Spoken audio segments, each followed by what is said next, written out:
Today I'll be teaching you guys how you guys can force restart your Roblox. So let's say you want to close your Roblox but it just does not close, and even if you close it, it still runs on the background of your PC, and you want to just restart your game but it doesn't.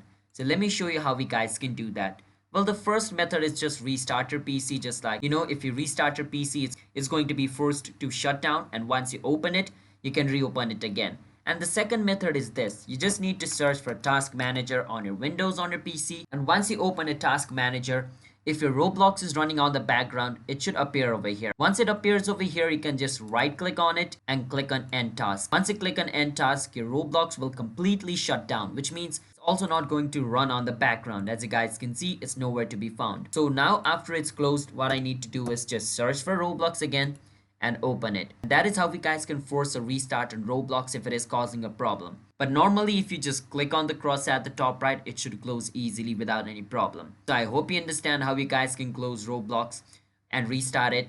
If you guys found our video helpful, hit the subscribe to our channel one step. I'll see you guys next time.